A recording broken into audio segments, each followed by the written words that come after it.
Hey, Street Fighter here at Formula D. We're at the practice and last qualifying day here with Tanner Foust. Thanks for meeting us. Yeah, of course. So right now in first place.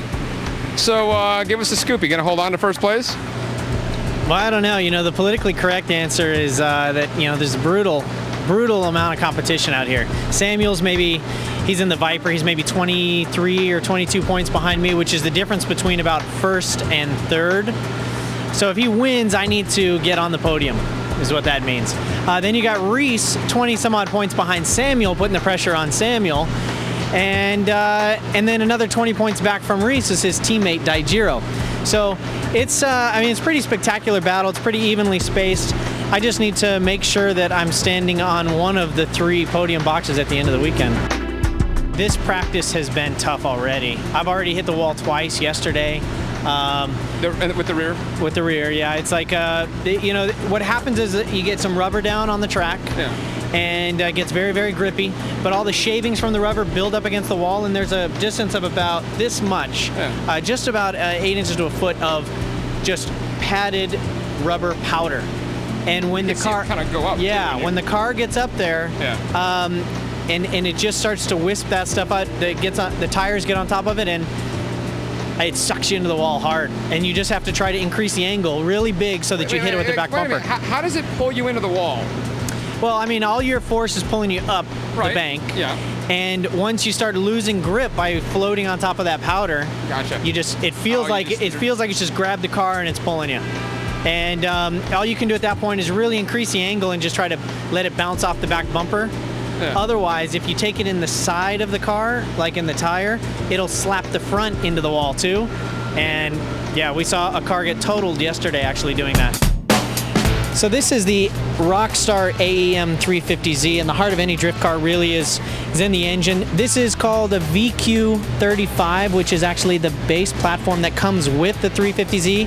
AEM really wanted to keep to the roots there, but it's all built up and blueprinted by Papadakis Racing with twin Garrett turbos, and it's putting out about 500 horsepower and 500 foot-pounds of torque to the wheels, which is enough.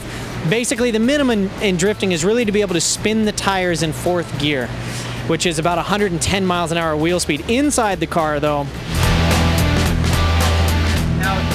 inside the car, you know, there are a lot of tools that you get in a drift car that you wouldn't normally have in a road race car. First, you see this giant handbrake.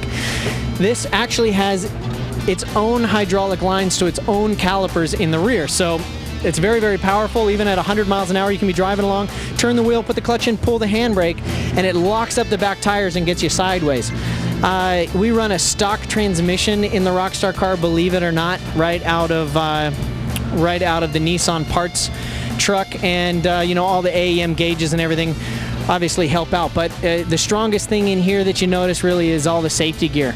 And with drifting, it's real easy to kind of hook a tire, flip over, hit a wall, flip over, do something else, flip over, and so it's nice to have this baby right there.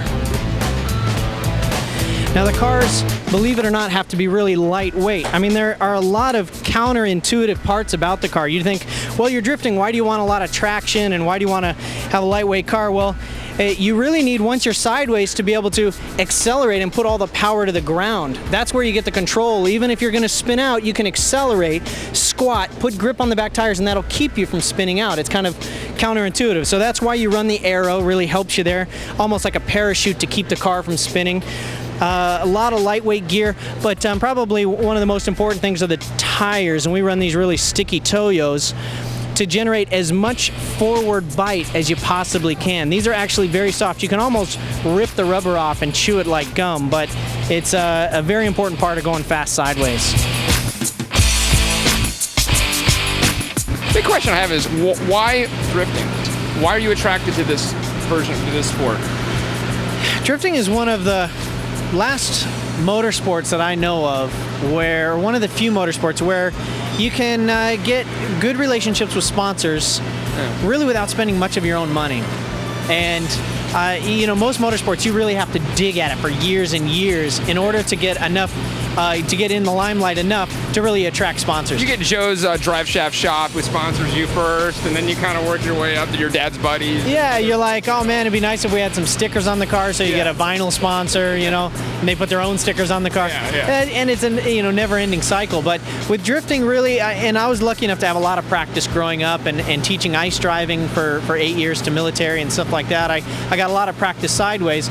So when I heard that drifting was coming to the U.S. as a sport, I got involved and was able to be fairly competitive fairly early.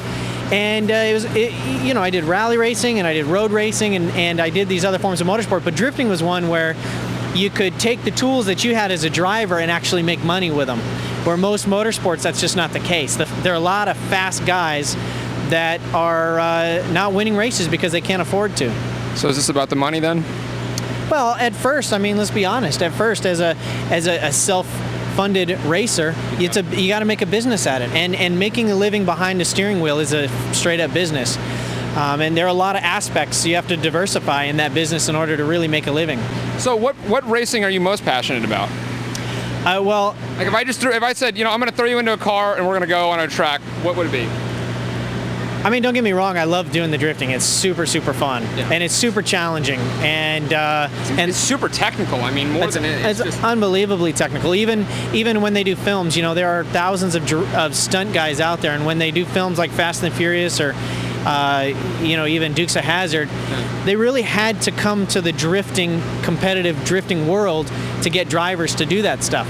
Because even out of the stunt drivers, there are some great drivers there, but there's a technique and there are some skill sets with drifting that you just don't use in other sports. So, but to answer your question, I would, rally racing is one of those things that has got a deep hook in me. It's when a rally is like basically doing 150 miles of a drift competition in a weekend. Except, and you can die. You can't die out here. So there's got to be like kind of that element to it, flying off the side of a mountain or something. Yeah, there, instead of having walls and safety equipment, like fire crews ready to come get you, you've got trees in the middle of the woods, and they could probably... Some guy on a donkey with a tow rope, Yeah.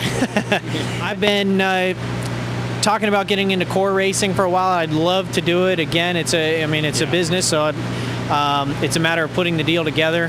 ROCKSTAR is very aggressive in core already, so it'd be really fun to come in and capitalize on what they've got. Core is where you're basically starting off, everyone's lined up side by side, and you're basically drag racing to the first corner.